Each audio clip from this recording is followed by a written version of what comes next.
지금부터 2020년 공주정신건강정책포럼 제2부를 시작하겠습니다. 2부에는 5분의 지정토론자께서 지정토론을 해주시겠습니다. 첫 번째 지정토론자를 소개해 올리겠습니다. 첫 번째 지정토론자는 국립마산병원의 박승규 원장이십니다. 간단히 소개를 시켜드리면 박승규 원장님은 흉부외과 및 결핵과 전문의십니다. 그리고 국제 결핵연구센터 소장을 역임하셨고요. 22대 국립마산병원장을 전에 역임하셨습니다. 현재 제25대 국립마산병원장으로 재직 중이십니다. 오늘 발표하실 주제는 감염병 전문병원에서 정신질환자 치료 경험입니다. 부탁드립니다, 원장님. 방금 소개받은 국립마산병원 박승규입니다. 오늘 저에게 이렇게 주어진 제목이 감염병 전문병원에서 정신질환자 치료 경험인데, 좀 더 정확히 말씀을 드리면 결핵 전문병원에서 코비드-19에 감염된 정신질환자 치료 경험에 대해서 말씀을 좀 드리고자 합니다. 이번에 제가 이 제목을 받고 저희 병원에 기왕에 경험했던 것들을 각 부서별로 백서를 좀 정리를 하자 했습니다. 해서 오늘 준비된 자료는 저희 병원 각 부서에서 준비된 그 백서 가운데 일부를 제가 좀 요약 정리해서 여러분들과 공유를 하고자 합니다. 이번에 저희 병원에 이렇게 코비드 환자들이 한 186명이 입원 치료를 받았던 이유 중에 하나가 3년 전에 저희 병원이 새로 음압병실, 음압병동 한 300여 병상을 갖추게 되면서 이번에 역할을 좀 했던 것 같습니다. 대구의 확진자가 갑작스럽게 증가하지 않았습니까? 지난 2월 달에 2월 23일 날, 그날이 일요일이고 오후에 중대본에서 연락을 받았습니다. 급하다, 상황이 당장 지금 대구 환자들을 당신들이 좀 받아야 되겠다, 이런 연락을 받았습니다. 1월 오후에 간부들 긴급 소집해서 이제 시행을 하게 됐는데, 정말 전격적으로 군사작전 비슷하니 그랬습니다. 기존에 한 100명 정도 입원해 있던 환자들을 이미 균 음전이 된 환자들은 일단 퇴원을 시켰고요. 여전히 균 상태가 음전되지 않은 사람들은 목포병원으로 100명의 환자들을 그렇게 소개를 했고요. 이틀 만에, 또 이틀 동안에 코로나 환자를 받을 수 있도록 정비를 했습니다. 이렇게 연락받고 4일, 5일째부터 저희들이 코로나 환자를 받기 시작했는데 밤새 환자들을 처음 한 112명을 받게 되었습니다. 그 이후에 4월 달에 오늘 이제 말씀드리려고 하는 이 정신질환자 74명을 저희들이 받게 되었는데, 약 한 달간 저희들과 같이 있으면서 평생에 경험하지 못했던 새로운 경험들을 저희들이 이제 했고, 힘들었지만은 또 유익한 경험이었다고 생각을 하고 오늘 여러분들과 좀 나누고자 합니다. 대구 제2미주병원에서 68명, 청도 대남병원 환자가 6명 이렇게 저희 병원에 입원을 했었는데, 저희들도 결핵 환자들은 오래 봐왔지만 이렇게 신종 감염병이기 때문에 당황스럽기도 하고 두렵기도 하고 병의 경과에 대해서 알지를 못하니까, 알지 못한다는 두려움이 제일 컸죠. 그래서 186명이 처음에 입원을 했지만은 한 110명 정도는 여러 가지 이유로 전원을 하게 되었습니다. 그 중에는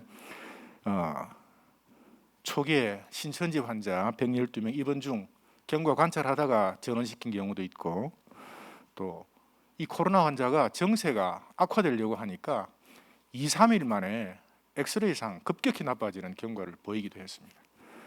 그래서 그런 정세 악화로 전원하는 경우도 있었고 했었습니다. 지금 마산병원은 3년 전에 병원을 새로 짓고 모두 6개의 병동을 가지고 있습니다. 그리고 음압병동, 음압병실, 세부적으로 말씀드리기는 너무 좀 세밀하니까 두고 그 모든 병동, 병실을 다 이제 가동을 했죠. 코로나 환자들은 원칙적으로 1인 1실 관리를 하다 보니까 거의 모든 병동의 환자들을 다 입원시켜서 관리를 하게 되었습니다. 심지어 김해로 입국하는 그 유증상자, 이분들도 마산병원에 하루 이렇게 경과 관찰하는 그런 일도 했습니다. 사실 아까 우리 남부장님도 말씀하셨지만은 평소에 임상을 경험하던 저희들도 이 정신과 환자에 대한 두려움이 굉장히 많았습니다. 뭐 부러지고 뭐 이런 부분들은 전혀 염려가 안 되는데 정신과 환자가 온다 보니까 모든 의료진들, 뭐 행정부서 직원들 다 거의 뭐 반쯤 공포에 질렸었습니다. 평소에 전혀 경험하지 못했던 환자들을 이제 보게 된다는 두려움 때문이 아니었나 생각했습니다. 아무튼 이번에 이제 정신질환 환자, 코로나 환자를 경험하면서 정신건강센터, 공주병원, 나주 춘천병원 모든 국립병원들이 저희들과 혼연일체가 되어서 역할을 잘 수행했다고 생각합니다. 오늘 이 행사를 주관하는 공주병원에서도 17명 의료진을 저희 마산병원에 보내주셔서 협력해서 일을 할 수 있었다고 생각을 합니다. 말씀드린 것처럼 각 부서에서의 백서 내용을 제가 정리한 거기 때문에 그 흉부내외과, 저희 병원은 그 의사들이 전문의들이 저를 포함해서 6명이 있지만 과는 내외과 2개 과가 있습니다. 모든 사람들은 뭐 결핵 환자를 진료하는 거죠. 그래서 결핵 진료하는 의사들로서 이번에 경험을 정리를 했는데요. 그 대응 문제점 가운데 몇 가지를 좀 나누고자 합니다. 저희 마산병원은 결핵 환자 관리에 특화된 병원입니다. 그런데 신종감염병에 대한 경험도 없을 뿐만 아니라 신종감염병을 봐야 되는 아무런 근거가 없는 상황에서 중대본으로부터 지시를 받은 거죠. 국가적인 재난 상황으로 이해를 했기 때문에 저희들이 이 일을 하면서 참 아쉽다. 앞으로는 이런 상황들이 또 언제 어떻게 생길지 모르니까 사전에 이런 비슷한 상황들을 염두에 두고 좀 교육, 훈련 받을 수 있는 기회가 있으면 참 좋겠다. 평소에 늘 결핵 환자를 봐오던 사람들이기 때문에 진료 자체에 대한 어려움은 큰 부담은 사실 없는데 그 1, 2%의 경험과 훈련의 그 기회가 없었다는 그 아쉬움이 절실했다는 생각을 합니다. 그리고 전문 의료진이 있으면 좋겠다 그런 제안이 있었는데 흔히 전문 의료진이라 하면 이제 감염내과, 호흡기 내과 정도를 이야기를 하거든요. 그 저희들이 평상시 수련 받을 때 거의 한 8, 90%는 공통된 내용입니다. 거의 10%, 그 내외 정도가 이 특화된 감염 관리에 특화된 교육과 훈련일 텐데 이런 부분들이 보완이 되면 굳이 외부에서 감염내과, 호흡기 내과 청비하기가 정말 어렵지 않습니까? 자체 인력이 소화할 수도 있겠다. 아무튼 이번 이 과정을 통해서 이런 이제 애로 사항들을 지적을 했습니다. 방사선사가 정말 역할을 많이 했거든요. CT를 대부분 찍는데 CT는 CT실에 와서 찍어야 되고 일반 엑스레이는 병실에 가서 찍습니다. 정신과 환자들 참 어려웠습니다. 근데 이런 상황에서 방사선사가 저희 병원에 한 사람이 수고를 했거든요. 우리가 지원 요청을 했지만 지원 요청하는데 뭐 한 2주 이상 소요가 되었습니다. 그러니 처음에 이 직원 정말 수고를 많이 했는데 아무튼 이 모든 상황들이 너무 갑작스럽고 전격적으로 이루어졌기 때문에 생긴 문제가 아닌가, 이런 부분들은 추후에 개선의 여지가 있다고 생각을 합니다. 그리고 또 한 가지는 진료하는 건 좋은데 앞서 말씀드린 것처럼 갑작스럽게 상황이 이렇게 악화되는 그런 경우에 환자를 전원을 시켜야 되는데 이 전원 시스템이 작동을 잘 안 하는 거예요. 환자 보는데 절반, 이 전원한다고 연락하는데 절반, 이런 에너지가 소모가 됐었던 경험이 있습니다. 이제는 저희 마산병원이 질병관리청으로 소속이 바뀌게 됐습니다. 이 자료를 준비할 때만 하더라도 보건복지부하고 협의를 해야 되겠다 이런 생각을 했는데 이제는 질병관리청과 협의를 해야 되겠습니다. 그런데 앞으로는 뭐 이런 상황이 생기면은 국립정신병원에서 이런 인프라를 구축하고 오히려 저희 마산병원에 있는 스태프들이 가서 지원하는 그런 상황이 되지도 않을까 하는 마음도 좀 들기는 했습니다. 그리고 이제 약제과 내용을 또 말씀을 드리겠는데요. 약제과 정말 고생 많았습니다. 제가 몇 가지 정리를 해보면 이 정신과 약물을 저희들이 평소에 다루지 않는 정신과 약물들을 파악하고 구별하는데 정말 어려움이 많았습니다. 제2미주병원에서 오는 환자들은 약을 이렇게 그냥 봉지째 가지고 온 거예요. 우리가 매일 나누어서 먹이게 해야 되니까 이 포장 제조하는 거 굉장히 어려움 많았고, 그 다음에 뭐 타기관에서 약을 지원받는 문제, 또 그것도 안 되면 저희 병원은 자체적으로 구매를 해야 되는 경우, 이거 제가 쭉 문서로 준비는 했습니다만은 일일이 다 말씀드리기가 정말 많죠. 그 문제점으로 몇 가지 준비한 것 한번 나눠보면요. 이제 정신과 선생님들 또 간호사들 저희 병원에서 같이 열심히 움직이면서도 한계가 뭐냐면 EMR 사용이 서로 다르기 때문에 어려움이 많았습니다. 그러다 보니까 처방이 잘못 나는 경우가 있죠. 검수하는데 소요 시간이 너무 많이 늘었습니다. 저희들이 정신과 약물 조제 경험이 없으니까 이런 문제가 생겼고, 또 수동 조제를 하게 되었습니다. 저희 병원에 사용하는 약물들이 아니니까. 그러다 보니 약국에서 없는 인력에 이런 일들을 하려고 하니까 얼마나 많이 힘들었을까 여러분들 상상에게 맡기겠습니다.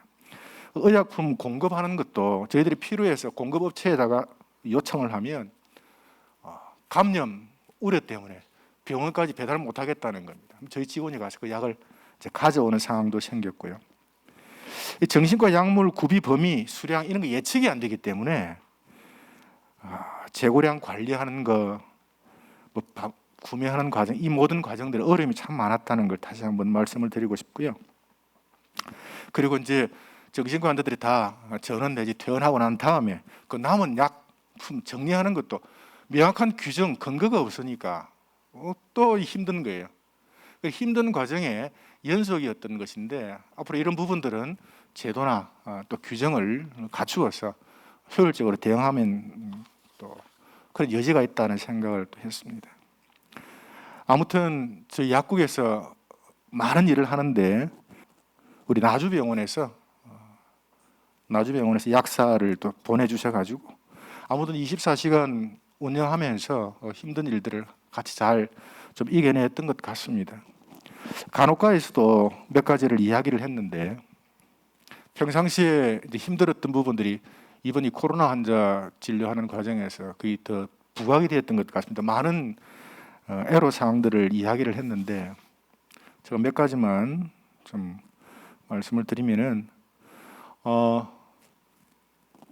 사전에 준비 없이 현장 투입이 됐다 이런 일로 해서 특히 간호사들이 심리적인 부담을 굉장히 느꼈습니다.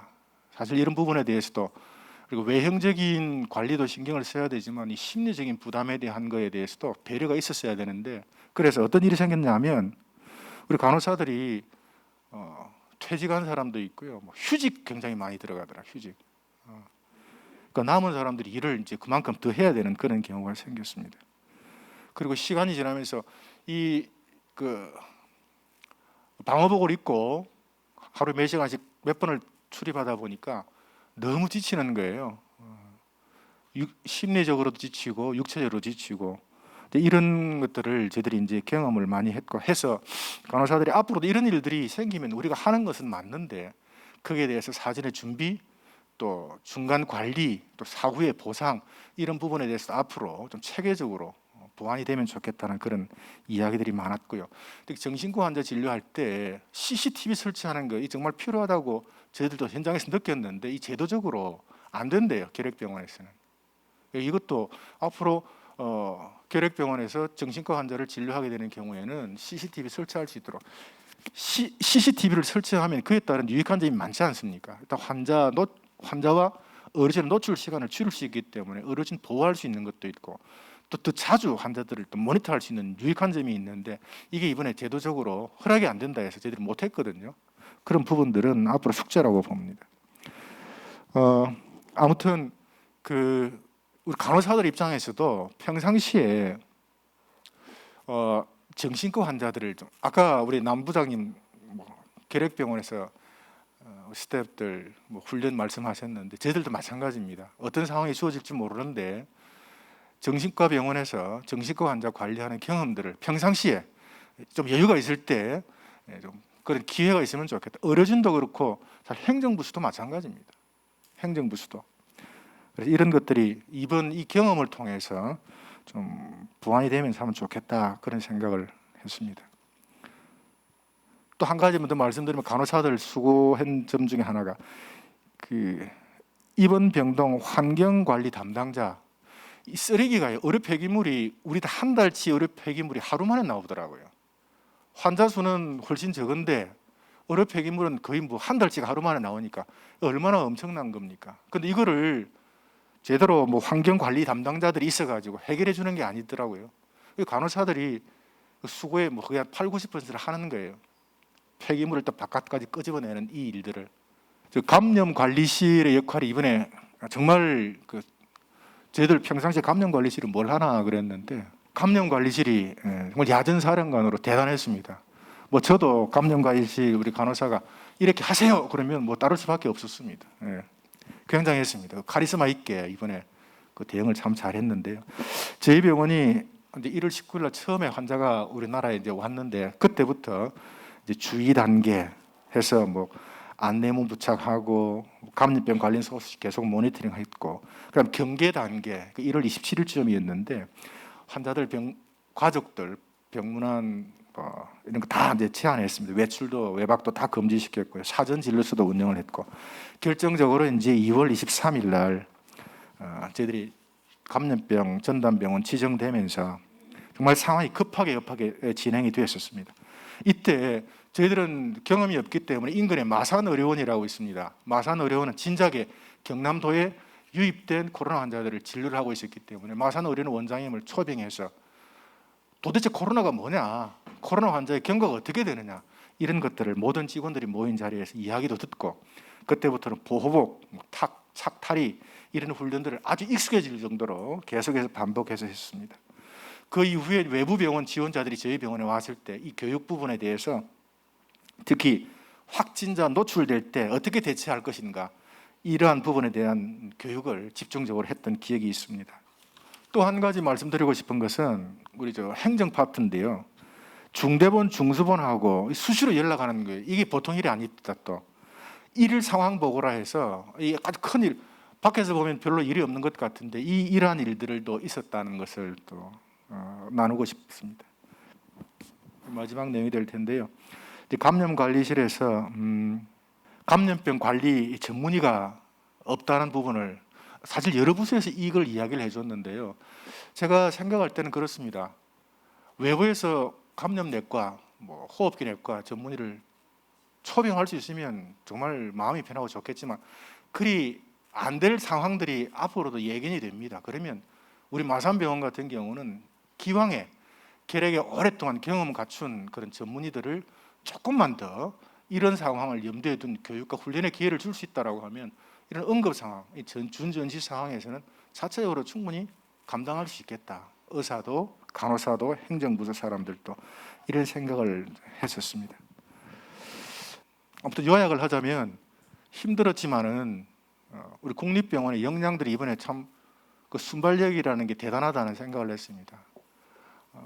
그렇게 해서 이번에 국립병원 간에 힘을 모아서 정신질환 환자 또 대구 신천지 환자들 잘 경험을 했다는 거 말씀을 드리고, 이번 기회에 이런 일이 다음에 또 나오지 않으려면 평상시 좀 여유가 있을 때 그 인프라는 돈 있으면 가능하지 않습니까? 근데 사람 교육은 시간이 필요한 거잖아요.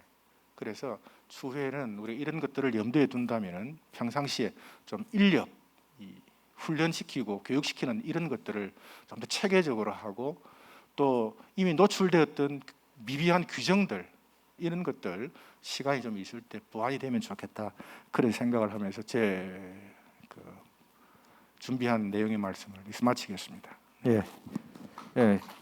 마산병원 박승규 원장님이 그 감염병 전문병원에서의 정신치료자 치료 경험을 자세하게 얘기해 주셨고 또 대안까지 제시해 주셨습니다. 다시 한번 박수 부탁드립니다. 그러면 두 번째 지정 토론자를 소개하겠습니다. 두 번째 지정 토론자는 국립부곡병원 정신건강과장이신 장옥진 과장이십니다. 간단하게 이력을 소개해 드리면요. 현재 국립부곡병원 약물진료소 소장 및 정신건강의학과 과장으로 재직 중이시면서 대한신경정신의학회 정신보건위원회 위원, 대한중독의학회 간사 및 이사 등 활발한 활동을 하고 계십니다. 오늘 토론하실 제목은 정신의료기관에서 코로나19 환자 치료 경험이십니다. 부탁드립니다. 소개 감사드립니다. 저는 소개받은 장옥진이라고 합니다.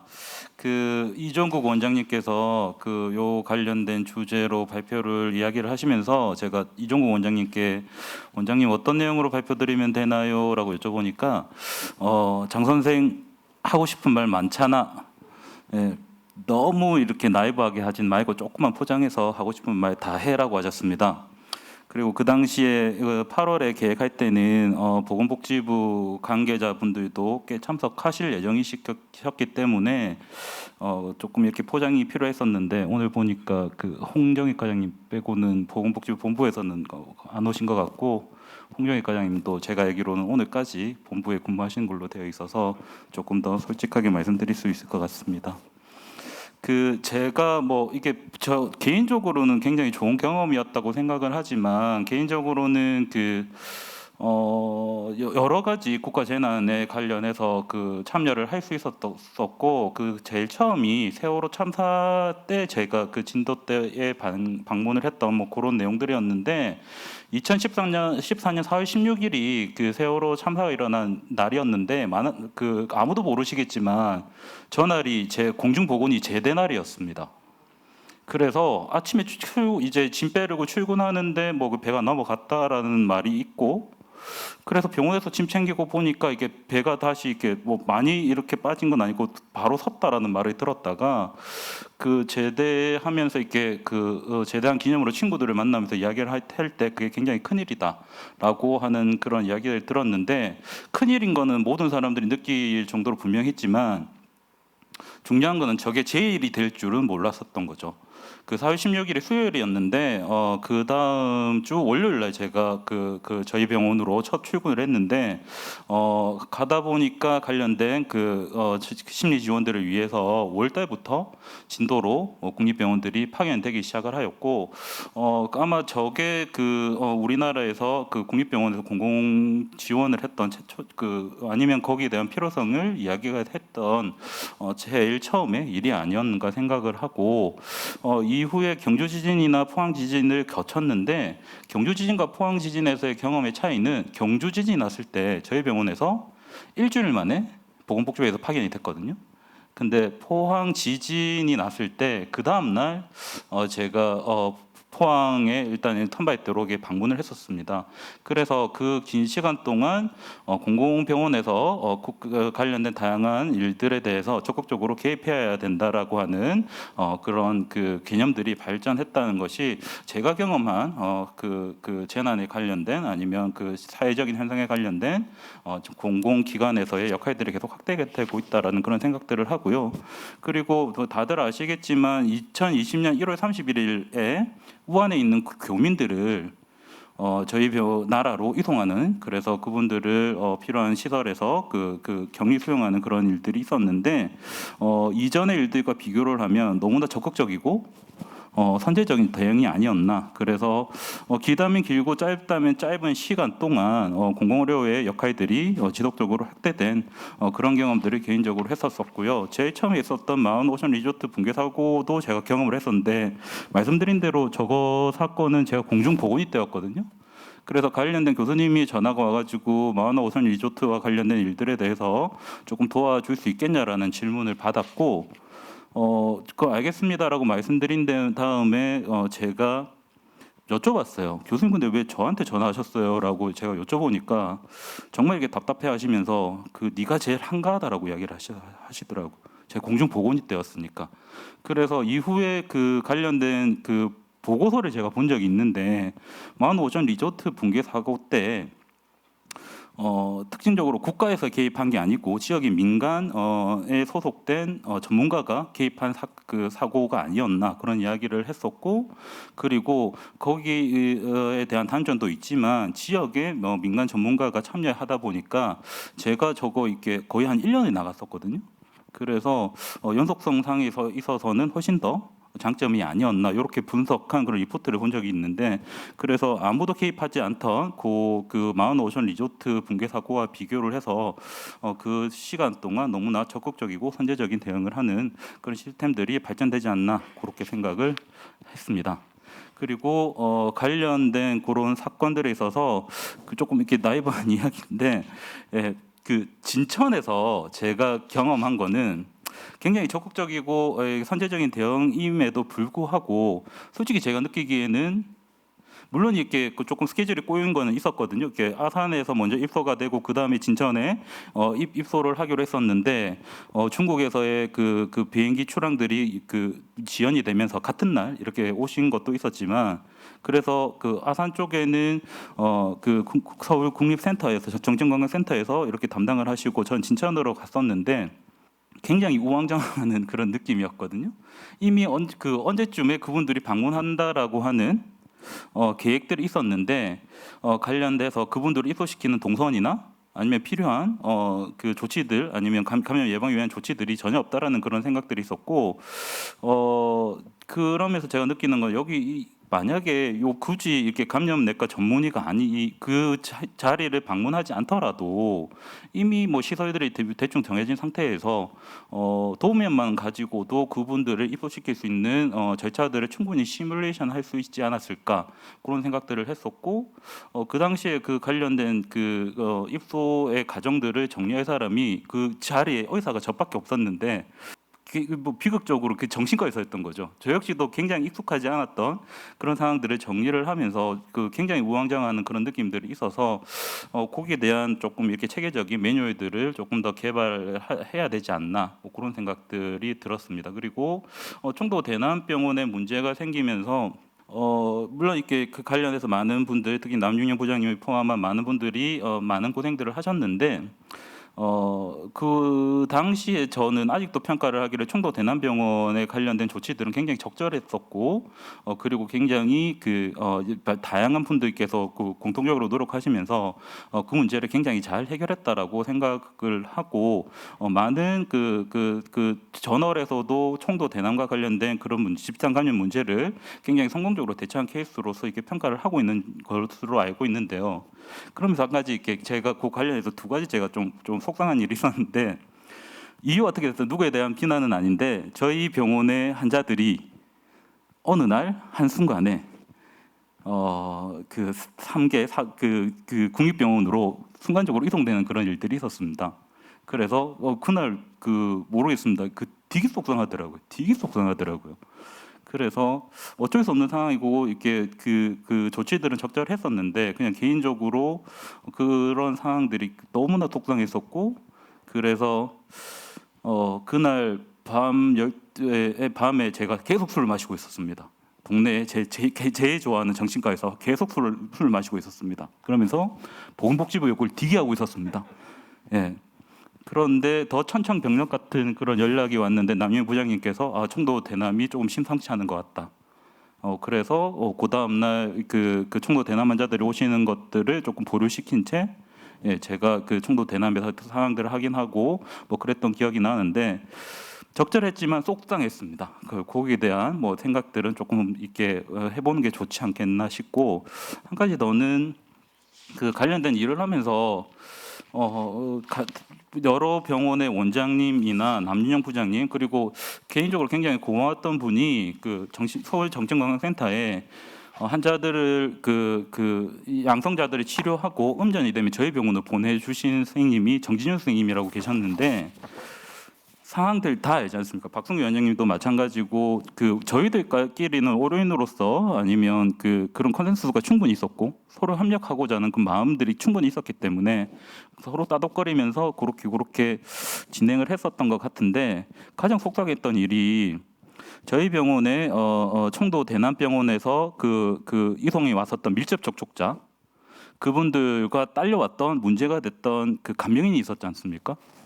간병이 있었는데, 그 밀접 접촉자들의 격리된 채 2주가 지난 상황에서 코로나 음성이 확인이 됐는데, 저희들이 간병인에 대해서는 증상들에 대해서는 저희들이 계속 불안하다라는 그런 전달들을 계속 했었거든요. 근데 증상이 조금 이렇게 애매한 그런 상황인데 격리 14일이 됐다고 저희 병원의 치료자들한테 제공됐던 어떠한 그 격리 도구들을 이시 해제하라라고 하는 명령이 내려왔었어요. 그래서 그 당시에 홍조익 과장님이 그 중간에 계셔서 그런 상황들을 굉장히 많이 고생하시면서 중재들을 열심히 하셨다는 것은 충분히 인정하고 홍조익 과장님에 대한 그런 고마움들을 늘 가지고 있는데 꼬다리 내리신 분이 홍조익 과장님 아니시고 복지부 관계자들이셨는데 그래서 결국에는 그 한 가지 일에 대해서 저희들이 대응하려고 모인 사람들인데 굉장히 사소한 그런 지침 때문에 그런 그 현장 실제에 대한 그런 소통들이 조금 차단되고 하는 것들이 아닌가 뭐 그런 것들에 대해서 제가 좀 생각을 하게 됐고요. 그리고 마지막으로 말씀드리고 싶은 거는 저 포항에 그 지진 난 그 다음 날 포항 들어갈 때 조금 무섭긴 하더라고요. 계속 여진이 있고. 근데 뭐 어쩔 수 없다기보다는 해야 되는 일이니까 한 거고 그리고 그 박승규 원장님도 마찬가지시고 이게 남영 부장님도 마찬가지지만 굉장히 생소한 상황에 저희들이 그 대처를 해야 됐지만 해야 되는 일이기 때문에 실제로 많은 모든 근무자들이 해야 되는 일이기 때문에 그렇게 일을 진행하는데 관련하여서 그 파견 근무자들의 정신의학적 상태에 대해서 아직은 조금 고려나 배려가 조금 부족하지 않나 그런 생각들을 했었고 저희 병원에 그서 파견된 분들에 대해서 조사를 했을 때 약 3분의 1 이상에서 그 심리적인 어큐트 스트레스나 디프레시브 심텀들이 있었던 것으로 예. 그리고 그 중에서는 오히려 대남병원에서 근무하신 선생님들보다는 저희 병원에서 그 밀접 접촉자를 관리하는 선생님들의 디스트레스가 훨씬 더 심한 그런 상황들이었거든요. 그래서 그 양쪽을 비교했을 때 차이들을 보면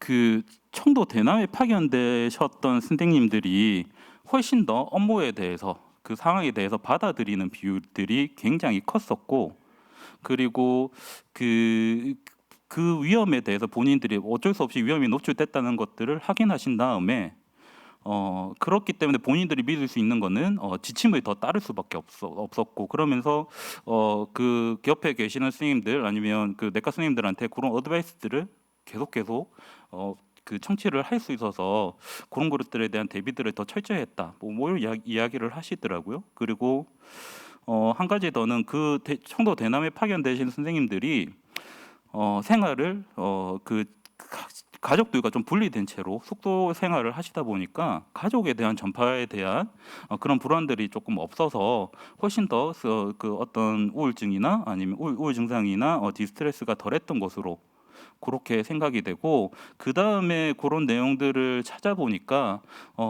그 메르스 때 관련된 그 자료들을 보면 메르스를 심각하게 경험했던 뭐 싱가포르나 홍콩이나 이런 나라에서는 파견된 근무자들의 어떤 사이콜로지컬 프리페어드니스를 증진시키기 위한 다양한 활동들을 제공을 하더라고요. 그리고 제가 본 것 중에 가장 인상적이었던 거는 심지어는 내가 파견이 간 동안 어떤 돌봄이나 심지어는 본인이 기르고 있던 애완 그 동물들에 대한 그 임시적인 그런 그 양육들도 책임지는 그런 것들이 실제로는 근무자들에 대한 디스트레스를 굉장히 많이 줄여준다라고 하는 그런 그 연구들도 있었는데 말 그대로 뭐 계속 고민하는 것들이 이게 처음 시작일 뿐이고 앞으로 이런 상황들에 대해서 적극적으로 대응해야 되는 그런 상황들이 반복될 것으로 생각이 되고 있는데 물론 이게 많은 분들께서 고생하시고 계속 좋은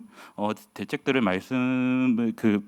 계속 개발을 하시겠지만 파견된 직원들에 대한 어떠한 그 조치나 배려들이 반드시 뒤따라야 되지 않겠나 그렇게 생각을 합니다. 그래서 마무리를 지으면 짧고 길다면 긴 그 경험 속에서 정신의학의 포항만 공공의료 체계는 굉장히 확대되고 발전되고 있는 것 같다라고 생각을 하고 그러다 보니까 그 부처 간의 어떤 그 협력들이 훨씬 더 중요하지 않나 그렇게 생각을 하고 그 고생하시는 아니면 그 대응을 해야 되는 파견 근무자들에 대한 배려와 보호들이 필요하지 않나 그런 것들이 제가 느낀 호감이었습니다. 감사합니다. 네.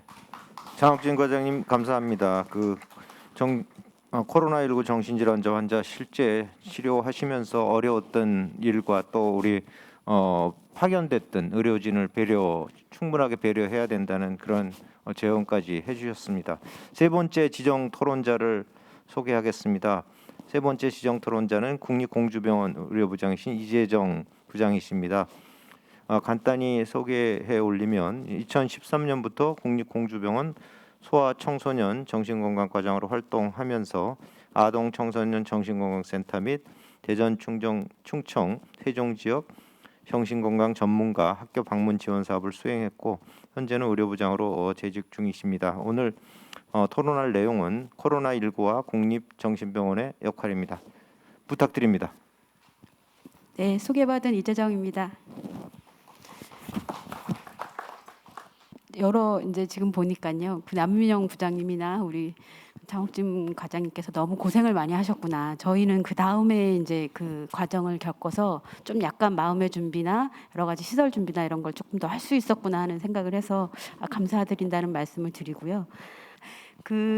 지금 이제 제가 이걸 준비하면서 이제 국립정신병원이 이제 코로나19 상황에서 어떤 역할을 했느냐를 이제 보는 그런 이제 발표인데, 제 생각에는 저희가 이제 충분히 얘기가 안 된 게 아마 코로나19 격리 시설에서 저희 심리 지원 계속 지금 하고 있거든요. 국가 트라우마 센터뿐만 아니라 이제 저희 국립병원들 마음건강팀에서 다 같이 하고 있기 때문에 그 부분도 한번 말씀을 드리려고 하고요.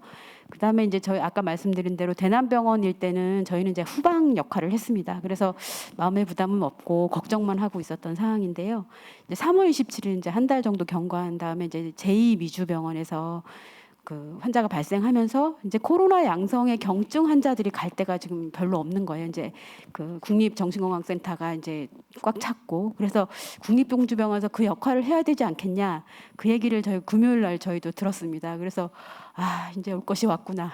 마음의 준비는 조금 했었지만 어쨌든 걱정을 많이 하면서 이제 주말을 보냈고, 이제 그때 이제 의료부장이시지만 지금 원장님이 되신 이종국 원장님하고 해서 이 환자들을 어떻게 내보내고 여러 고민을 좀 많이 했던 그 기억이 새록새록 나는데요. 일단은 그러면 국립공주병원이 과연 코로나19 양성 환자를 받을 수 있을까? 이 고민부터 먼저 했습니다. 그러면 먼저 이 환자들을 어디를 보내야 될 텐데, 저희가 이제 작년부터 이 고민을 했었던 게, 이제 국립정신병원에서 이 시설이 좋고 어쩌고 하다 보니까 이 회전문 입원이라든지 사회적 입원, 요즘 많이 집처럼 생각하는 사회적 입원 문제에 대한 고민을 저희가 계속 하고 있어서 이 환자들을 어떻게 좀 지역사회로 보낼까. 저희가 국립병원으로서 이런 만상 환자들을 수용하는 기관으로서는 더 이상은 안 되겠다 하는 고민을 하고 있었던 터기 때문에 이게 민간병원이나 아니면 집이나 아니면 사회복지시설로 빨리 보내자. 이게 이제 급하게 저희가 진행되긴 했지만 이런 부분으로 해서 저희가 한 126명의 환자가 있었는데 29명 이외에는 다 이제 민간 병원이라든지 퇴원을 시켰습니다. 그래서 29명은 이제 본인들이 워낙 강력하게 주장을 했기 때문에 국립춘천병원이나 나주병원으로 보냈고요. 그러면 이제 저희가 어떤 감염병을 볼 수 있는 그런 교육이 돼 있나, 또 어떤 저희 시설이 그게 가능한가에 대한 고민이 이제 그 다음에 되는데, 이제 국립중앙의료원하고 국립정신건강센터 팀이 내려와서 저희 교육도 좀 시키고 이 시설이 그게 가능한가에 대한 자문이 있었습니다. 근데 국립병원들이 다 이제 아시겠지만 이게 정신병원의 특성상 화장실이 안에 들어가 있는 구조가 아니잖아요. 그러니까 정말 이게 음압병실을 만들 수가 없는 상황이어서, 그리고 또 코트 병동 격리로 하면 된다고 하지만 저희 구조상은 또 이제 치료진의 안전을 이렇게 담보를 못하는 상황이어서 이제 할 수 없이 이제 그때 다행히 이제 정말 국립마산병원에서 이제 양성 환자들을 받아주게 돼서 저희가 이제 마산병원으로 파견을 하게 됐습니다. 저희 이제 정신과 전문의 2분이고 간호사 보호사 27명 총, 이제 그리고 이제 행정지원 2명까지 이제 파견을 했고요. 다 자원을 받았습니다. 이제 다 자원을 하신 분들이에요. 그래서 너무 감사하고, 이 분 중에 이제 제가 거기 저희가 이제 유니보에 올리면서 댓글에 쓰신 분이 이제 쓴 내용이 좀 인상적이어서 이 이게 좀 제일 중요한 부분이겠다 해서 가지고 왔는데요. 땀을 많이 흘린 만큼 많이 배우고 뜨거운 동료애를 확인하는 좋은 시간이었다 이렇게 써주셔서 사실 이제 저희가 그 실전을 통해서 교육과 훈련을 해서 이게 정신과 환자를 볼 수 있는 그런 그 역량뿐만 아니라 뭐 경증이긴 하지만 그 감염병 환자를 볼 수 있는 그런 어떤 역량을 키우는 시간이었고요. 또 아까 말씀하신 국립병원끼리 이렇게 협력하는 어떤 좋은 사례로서의 모습을 보여서 저희로서는 이게 좀 굉장히 좋은 경험이었고 좋은 교육의 기회였는데 어쨌든 마산병원에서 고생도 많이 해주신 것 같습니다. 그리고 이제 저희 병원은 비어 있었잖아요. 그래서 그 비어 있는 병원을 이제 그 코로나 그 음성 전환된 환자들 이제 주로 부곡병원에서 주로 담당을 해주셨지만 저희 병원에서 또 일부 환자들이 이제 그런 코로나 음성 전환된 환자들이나 아니면 이제 나중에 이제 5월에 그 이태원발 그 양성자 입원을 해서 그때 노출되었던 분들이 있었거든요. 그래서 그분들 중에 이제 뭐 그 노출되었으니까 어쨌든 2주간 자가격리를 해야 되니까 그 지역사회 인천의료원에서 이제 일부 보고 저희가 한 20명 받아서 이렇게 그런 분들 격리하는 그런 시설로 이용이 됐었고요. 네, 그래서 2주 후에 보냈고 그 저희 병원이 이제 화장실이 안 들어가 있는데 유일하게 처음에 이제 노인병동 하려고 했던 그 병동이 그 마음건강센터라고 이제 캠프 저희 이제 정신건강 캠프 운영하는 곳이 있는데 여기에는 화장실이 병실 안에 들어가 있는데 물론 이렇게 두 병실이 하나의 화장실을 쓰는 구조라 좀 적합하지 않은 부분도 있었지만 어쨌든 그 마음건강센터를 이제 그 최선책으로 격리병동으로 운영을 했습니다. 그래서 저희 생각에는 코호트 어떤 병동으로 운영보다는 병실 격리를 하는 게 제일 적합하다고 판단을 했기 때문에 이제 그 음성 전환 환자를 되도록이면 그 병실 안에 있도록 좀 격려를 했는데 이게 정신병동 격리가 이게 조금 인권적으로 좀 문제가 될 수 있잖아요. 이분들은 양성 환자가 아니고 이미 음성으로 전환된 사람이고 그렇기 때문에 이분들을 그냥 설득을 했습니다. 다행히 이분들이 그 이제 이미 격리 병실에서 오래 계셨던 분들이 이제 음성 전환된 다음에 저희한테 왔기 때문에 이제 협조를 해주셔서 그 대신에 이제 병실에 미리 CCTV 그 TV하고 또 전화기 이런 걸 다 놔드리고요. 어쨌든 그 안에서 운영을 하고 애를 썼고 이제 그 과정에서 이제 음성 전환됐다 양성된 분이 나왔습니다. 사실 지금은 이제 음성 전환됐다 양성되면 감염력이 없다 이렇게 판단을 하고 계신 거로 알고 있는데 사실 그 당시만 해도 그런 상황은 아니었거든요. 그래서 이제 다행히 그렇게 경실 격리를 했기 때문에 이제 한 분만 이제 전원 보내고 2분 정도만 2주 정도 더 격리할 수 있게 그렇게 되어서 저희 나름대로 이제 좀 의미가 있었다고 생각은 하고요. 또 한 가지는 이제 병동 매뉴얼을 나름 만들어봤습니다. 코로나19 감염 병동 매뉴얼도 작성을 하고 또 저희 직원들도 이렇게 최대한 그 감염병에 좀 그 훈련이 될 수 있도록 교육하는 기회를 갖도록 했습니다. 그래서 그림에서 보시다시피 이렇게 오염종과 이제 클린한 곳을 이렇게 따로 구분을 했고 이제 그 문을 만들어서 저기를 했고 그다음에 들어갔다가 나올 때 이제 여기 지금 자세히는 안 돼 있지만 그런 어떤 격리 수칙에 맞춰서 할 수 있도록 되도록 운영을 했습니다. 이제 코로나19 격리병동 운영하면서 얻은 교훈이라고 하면 제가 그 에너지를 정말 이 병실을 어떻게 배치할까, 환자를 어떻게 배치할까 이게 저희 굉장히 에너지 소모가 많이 되었거든요. 그래서 시설이 중요하구나. 그래서 시설 확충이 제일 중요하다고 생각은 하고요. 이거는 뭐 보건복지부하고 지금 아마 예산 작업을 하는데 좀 이게 좀 적극적으로 됐으면 좋겠다는 생각이 들고요. 또 한 가지는 이제 저희가 입원 평가 병동을 좀 만드는 게 어떨까에 대한 생각을 했습니다. 그러니까 지역사회에서 감염이 의심될 수 있는 환자들이 어쨌든 병동으로 들어오면 또 다른 환자한테 노출되고 정신병원 특성상 이게 이제 어쨌든 대량 감염에도 문제가 되잖아요. 그러니까 이번 평가병동을 좀 운영을 해야겠다 싶어서 이제 저희가 요거를 그 다음에 코로나 끝나고 이제 이번 평가병동을 운영을 했는데 그 대전 지역에서 좀 많이 발생할 때 대전 지역 정신병원에서 사실 그 입원 환자를 안 받았습니다. 그러는 바람에 저희가 이제 대전 지역의 응급 입원 뭐 행정 입원이나 이런 그 환자들을 좀 받을 수 있는 역할을 그때 좀 수행을 했었고요. 또 아까 이건 모든 어떤 연자분들이 많이 말씀하신 내용인데 지역 사회하고 협력 체계를 마련하는 게 굉장히 중요하다. 저희도 이건 굉장히 공감을 하고요. 뭐 양성돼서 이제 종합병원으로 상태가 안 좋아서 종합병원으로 보내야 될 때도 그렇고 또 이제 나중에 이제 어쨌든 그 격리 기간이 끝나고 다시 보내야 될 때도 그렇고 검사 부분도 그렇고 어쨌든 저희가 좀 정말 감사했던 거는 이제 공주보건소가 너무 협조를 잘해 주셔서 저희가 그게 굉장히 좀 편했고 감사하다는 말씀을 또 이 자리에 들어서 드립니다. 지금 그 뭐 이후에 그러면 코로나19 발생 가능성하고 우리가 뭐를 해야 되느냐에 대한 부분일 텐데 지금 뭐 매뉴얼이 아마 나와 있어서 이거대로 이제 최대한 안 생기게 예방하는 게 최우선인데 제가 이렇게 좀 찾아봤는데 한 8만 병상수가 저희 8만 병상수 정도 되는 것 같아요. 이 전국적으로. 그리고 충청권만 해도 병원이나 요양원 합해서 한 10,000명 정도 있거든요. 근데 여기서 안 생긴다 보장을 못할 것 같거든요. 그래서 저는 더 이상은 저희가 낙관론을 갖고 하는 게 아니라 약간 현실적으로 준비를 해야 된다는 생각을 하고 있어서 근데 또 마침 또 뭐 최근에 좀 터져갖고 저희가 춘천병원이 그 저희 같은 역할을 하고 있는 거로 알고 있는데 이제 충분한 시설이나 인력이나 이런 거 확충 전에 다시 이제 생긴다면 결국은 보건복지부 이제 정신건강 정책과 중심으로 해서 5개 국립정신병원이 어떤 역할을 해야 될 것 같고 그거에 좀 적극적으로 협조하고 준비를 해야 될 것 같습니다. 국립병원이라면. 그리고 이제 저희 병원 이제 저희 병원에서 준비하고 있는 거라면 저희는 이제 코로나19 사태 이후 병원 정상화를 하는 과정에서 입원 환자의 체질 개선을 했습니다. 그래서 입원 기간을 2, 3개월로 단축을 시켰고요.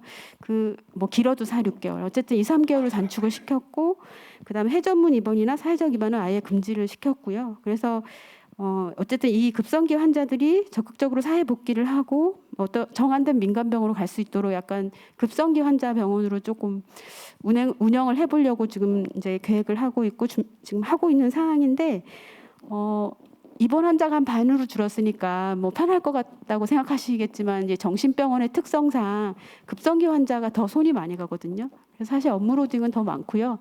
또 세입 부분이 저희가 걱정을 안 할 수가 없지 않습니까? 국립병원인데도 책임 운영 기관이다 보니까 이런 현실적인 문제들을 고민은 아직은 하고 있고 어쨌든 저희로서는 이 국립병원이 더 이상은 만성 환자들을 위한 그런 어떤 그 사회적 입원을 위한 곳으로 쓰여서는 안 된다는 생각을 이제 하고 있고요.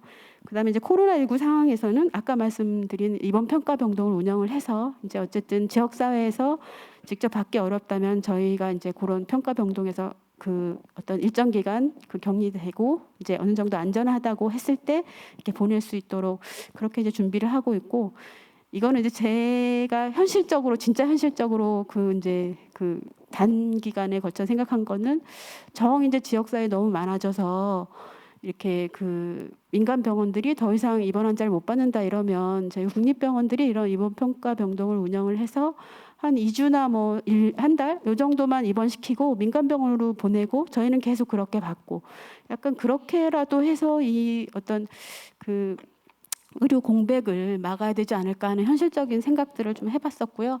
이제 보건복지부에 건의하는 거는 아까 남영 부장님께서 워낙 말씀을 잘해주셔서 저는 이제 생략하겠습니다. 예, 감사합니다. 예, 이재종 부장님 감사합니다. 코로나19와 국립정신병원의 역할에 대해서 아주 상세하게 얘기를 해주셨습니다. 다시 한번 큰 박수 부탁드립니다.